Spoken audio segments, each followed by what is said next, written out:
So I guess this video is more just of a little bit of a rant. What is going on in the Fujifilm world? I'm trying to understand myself. It's been a messy 12 months for Fujifilm. Let's just put it that way. There's been numerous videos online about the autofocus being crappier than the version 1 and 3, and I myself have been dubious of that. And I kind of admittedly have been using this camera less and less over the past couple of months. Certainly this year I've barely kind of touched it, apart from maybe photos, which is where it kind of still is okay, but not the best. But I just wanted to kind of talk about what went right, and then let's dive into what went wrong, and then let's see what they could do to improve their current situation, which I think, as a lot of the Fuji gang know, and I was a diehard Fuji gang user, but I can't justify the way that they've kind of like messed up everything.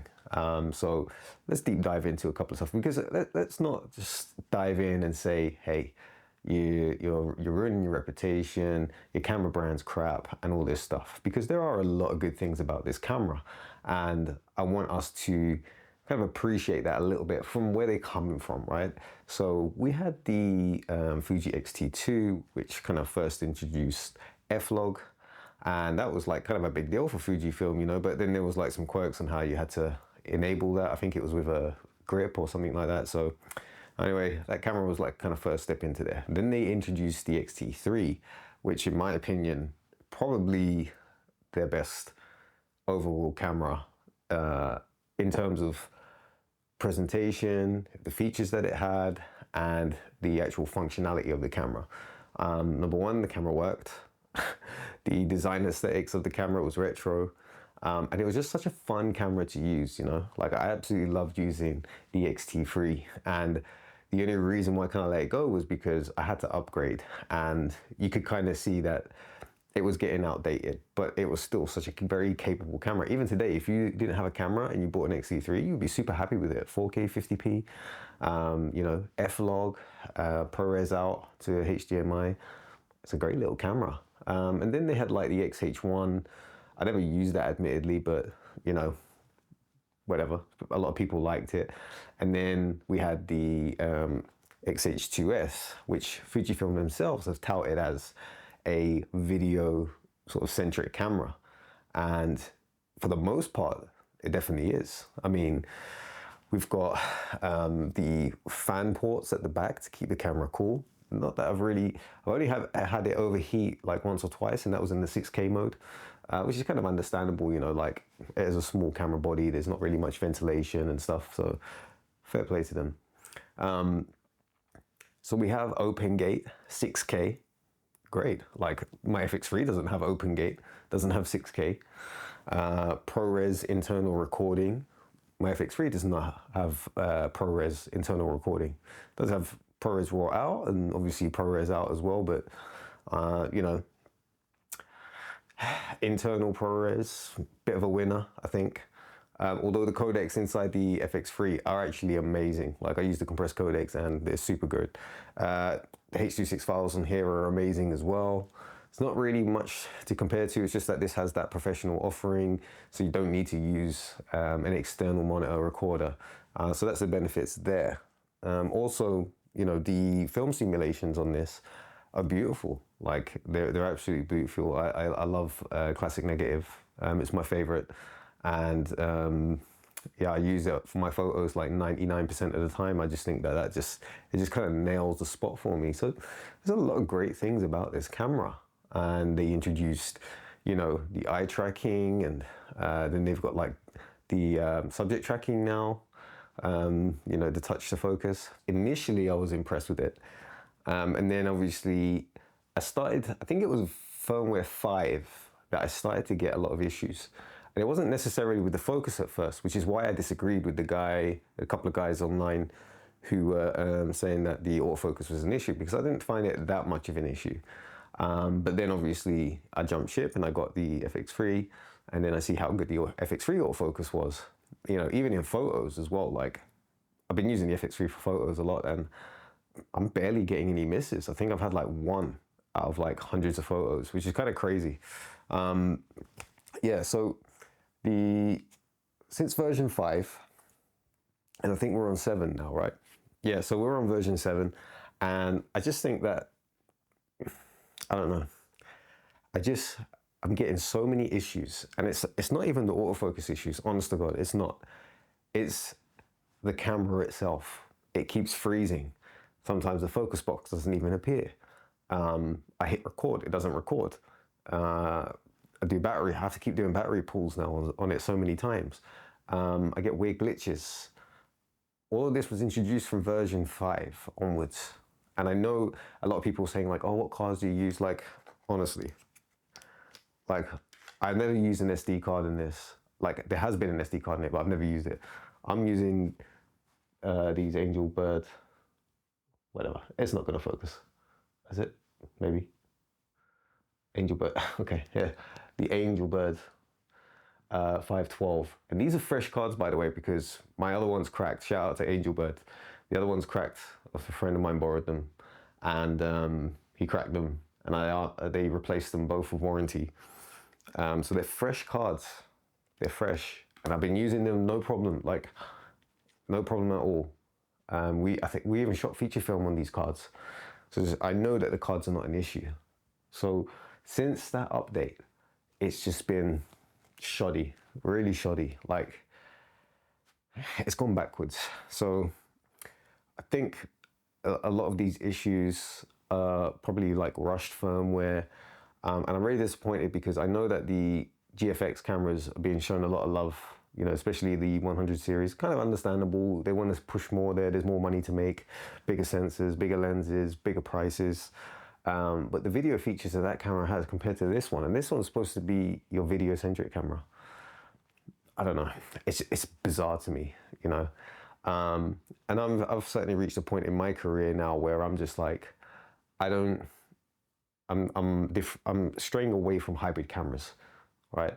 I need a cinema camera, I need a photo camera, and I need maybe a camera that can do both. That's the kind of way I see it. That's the triangle. So you got your hybrid, your photo, and your cinema. This is great.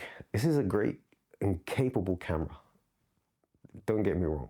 Like F-Log 2 is beautiful. The colors on this camera are beautiful, honestly. Like I could do a little bit more dynamic range sometimes. And I don't know how well it fares too well in mixed lighting, but it's such a beautiful camera to use. And they've just sucked all the joy out of using it. And I'm just kind of like, I don't know. It's kind of been really disappointed. Like I've barely picked it up, honestly. Like because I try and use it on professional shoots, and it's like it just either chunks out or it just starts going weird. It's hard for me to describe it because all these things happen while I'm using it professionally or even for fun, and I just don't want to waste my time trying to force these things so I can capture it on camera for you. I'm just telling you my experiences, and I'm hoping that this next firmware update that Fujifilm release, I really hope that they've taken the time, actually tested it, because I just can't understand how they've released these firmware updates and it's so bad. And they're like, oh yeah, this is great. Like we've added new features and all. Like, come on, man. How many people were telling you that it's janky? You know, and the reputation, like to do so well, you know, to keep building on this legacy of like the XT2, XT3, XH1, XH2S, XT5, which, you know, you're building and you're doing so well, and then you just kind of drop the ball and be like, I don't know, man. I don't know. I don't know. Hopefully they fix these issues, okay? Hopefully. Because I'm just kind of close to the point where I'm like, you know, maybe I'll just get like a really small Fuji camera, like maybe the XT50 or something like that, you know, because realistically, I'm really kind of only using it for photos at the moment. I just can't trust it for video that much unless it's like kind of long form. If I leave it and hit record, it's fine. But if I have to stop and start recording and then change modes and stuff like that, the camera does not like it at all. Like it just starts going all weird on me. Yeah, and as I said, like I just don't have the time to show you guys. Like I really wish I could show you because I get seriously annoyed. Like it drives me insane when it's just such a capable camera. Anyway, let's hope they fix the autofocus. Let's hope that they fix all these other issues that come from this amazing camera. I would like to see some quality of life updates, you know, some exposure tools maybe, or I don't know, just give it a couple of more video features, you know, just to keep us happy. I haven't used it such a long time that I've actually forgotten what kind of features I would like from it. I've just been using my FX3, which has been like an absolute workhorse. But anyway, let's make this camera great again. That's not a slogan. I don't really care about your politics, but yeah, we need to make this camera great again. We need this to really kind of like I don't know. I feel like when you buy a camera, it should like inspire you. I feel like when you have a camera, it should motivate you to shoot, want to create art with it, you know, tell beautiful stories. And just quite frankly, it's just not performing. And if it's not performing, you know, out in the bin it goes. I'm joking. All right. Anyway, hopefully in December. Oh yeah, and that brings me to another point. So Fujifilm actually did release a statement saying that they have heard the complaints, which is kind of bizarre. It's such a bizarre thing for me, for them to actually admit like there's something wrong here. But props to them, you know, like that takes a lot of balls for a company to do that, a lot of balls. And they're like, listen, we've messed up. The proof is online, loads of different people posting videos and stuff like that. I'm always going to be real with everyone, you know. As I said, my main issues weren't with the autofocus. My main issues were with the actual functionality of the camera. I just couldn't use it. It just kept like glitching out on me and stuff like that, you know. So, and that was from version 5. So that's been my main problem. Photos wise and hit rate, yeah, it can be a lot better. And, you know, I don't want to waste my time downgrading a camera. You know, I don't buy stuff to downgrade it. You know, I want the best features, best functionality. And if it's giving me the best features, but the best functionality is in previous versions, I feel like that's on the company to do that. If they're not willing to fix it, I'll just jump ship to another company who hit all those markers for me, you know? Anyway, I'm just talking too much now. I got nothing else to say. Let's wait for this firmware update. Let's hope that they fix it. I'm Alps Lifey, and as always, peace.